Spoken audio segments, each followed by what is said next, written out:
How to showcase skills on your resume. Which skills do employers want to see the most when screening incoming resumes? In today's video, I'm going to debunk the 3 most common myths about the skills section on your resume, and you'll learn how to make sure that your resume gets the most attention from recruiters and employers.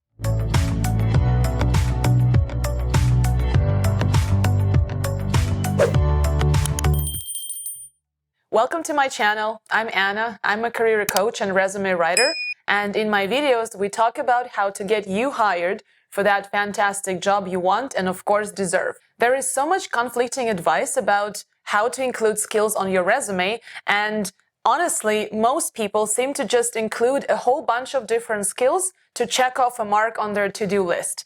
And that is something that on the hiring side, people can very clearly see. So my hope is that after today's video, you will realize that the skills section on your resume has a very important purpose in the whole strategy of your job search and is actually essential for positioning yourself effectively for the specific job opportunity that you're applying to. So, myth number 1, put as many skills as possible onto your resume because it won't hurt. Unfortunately, that is not the case.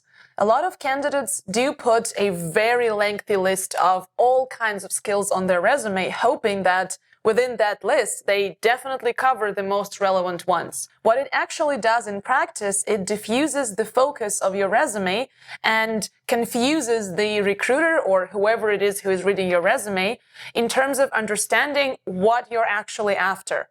When I used to be on the hiring side of the table as an HR and recruiter, anytime I would see a resume that has a very long list of all kinds of generic skills, I would right away lose my trust in the credibility of the person who would list all kinds of things on their resume because nobody is good at everything. And secondly, it would give out the impression that the candidate themselves isn't sure what it is that they're good at and what it is they're after. And if I, as the hiring person or anyone on the hiring team, if I don't see that in the resume right off the bat, considering that I only have a few seconds to make that decision, I'd much rather spend that time analyzing resumes of people with a clear focus. So having that clear focus is absolutely essential to be successful in how you position yourself for prospective employers in general, but for a specific job opportunity in particular. In fact, this is not just my own personal experience. Most recruiters and employers agree that with the amount of incoming resumes that they're getting, it is simply impossible to do all the guesswork for every single candidate trying to understand what it is that they meant to say when they listed 30 different skills on their resume. So what's the solution? Instead of listing 20 or 30 generic skills, hoping that that covers your bases, pick 6 to 9 skills and make them super targeted to the specific job that you're applying for.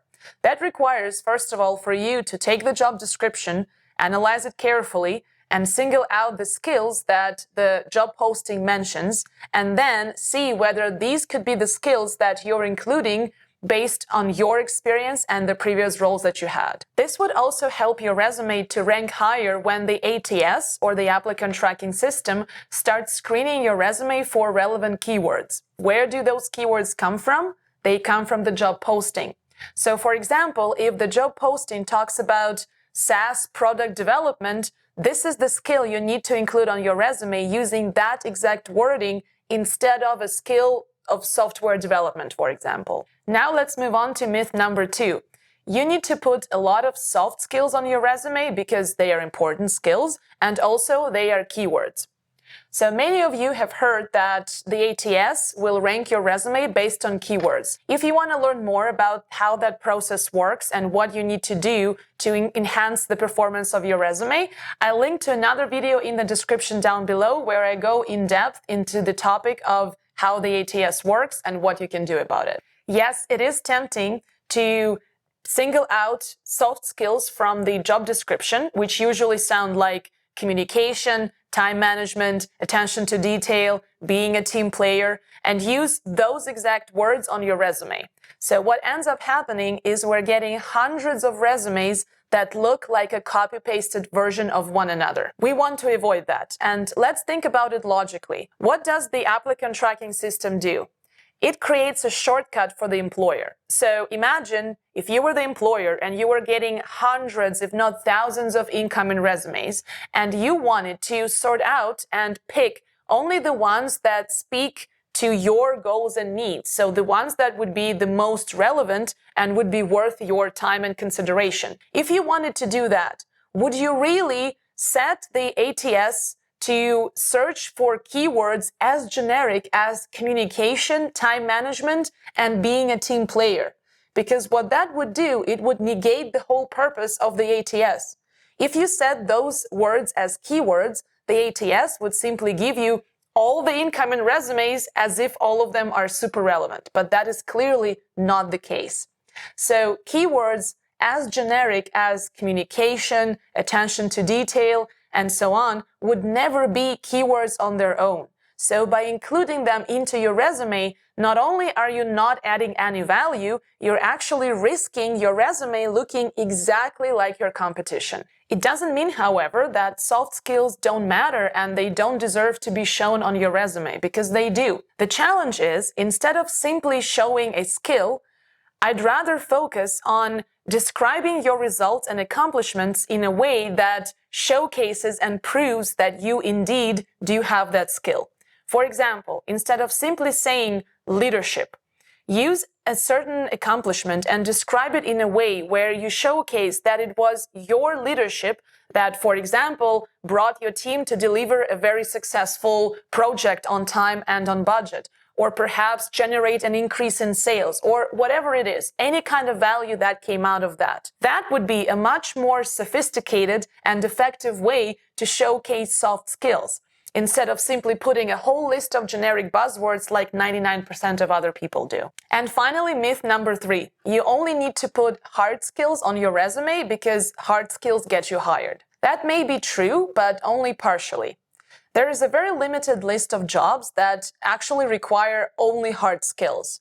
Even if you work in a very technical profession that requires a lot of independent work that you do on your own, at one point or another, you still do somehow interact and collaborate with other people. And that right away indicates that there definitely is a place for your soft skills. That pretty much brings us to the point I mentioned earlier, that it doesn't really matter if you simply list soft skills on your resume if you're applying for a very technical position. What really makes a difference is if your outcomes and results that you're describing in your resume do involve evidence of you applying your soft skills, and that, in fact, did enhance the quality of the projects that you've worked on. What if you're one of those professionals whose job focuses on pretty much soft skills alone? The question I often get from customer service or sales professionals is that they don't seem to find enough hard skills to show on their resume, and that somehow is meant to weaken the performance of their resume. If you're one of those professionals, I would argue that in your case, a seemingly soft skill like communication or building relationship becomes sort of a hard skill. Because a hard skill isn't just something that involves technical proficiency or using some kind of a program or software to accomplish a certain task. A hard skill is something that goes into the core of the work that you're doing. So, for example, if we're talking about preparing a balance sheet and understanding financial reporting, that is a hard skill for an accountant because you need to have an accounting background to be able to understand that. Similarly, if you are in sales and if you're unable to communicate well with other people, especially your clients, and you don't know how to build relationships with them, that sort of negates the essence and the core of your job. So in your case, seemingly soft skills on paper become hard skills. So don't worry if you feel like your resume does not have enough hard skills. What matters is how you sell those skills, how you describe the accomplishments and the results in your resume to make sure that you actually back up every single skill that you're mentioning. If you think about it, the topic of hard versus soft skills goes way beyond the scope of writing a great resume. If you're someone who's been too focused on developing your hard skills, I suggest that you make 2023 the year of investing into learning more and developing your soft skills. In the description of this video, I linked to a really interesting Forbes article that outlines the 10 most in-demand soft skills that employers are after. The catch, though, is that when it comes to learning a hard skill, there usually is some kind of a clear step or clear path that usually involves taking an educational course or mastering a new program or something like that. When it comes to a soft skill, though, there is no clear path to mastering a skill like that. So the one piece of advice that I'll share with you that I was also once given and that I follow on the day-to-day is that if you want to be more proficient with your soft skills and position yourself for future career growth, the one thing that you can do today is expose yourself to life situations outside of work that still test and improve your soft skills. That could be something as trivial as organizing a birthday event with your friends or joining a mastermind group, or any kind of activity that involves you collaborating and interacting with other people. That way you don't risk testing those skills in the work environment right away. If we imagine that the work environment is actually the main stage for your soft skills, but you still do practice them on the day-to-day, and then you can bring those learnings and those findings to your work environment to make sure that you enhance your work performance using your soft skills and not only your hard skills. Thank you for watching today's video. I hope it was helpful. If you liked it, don't forget to hit thumbs up. And if you want to get regular tips for your personal and professional development, don't forget to subscribe to this channel. I'll see you soon.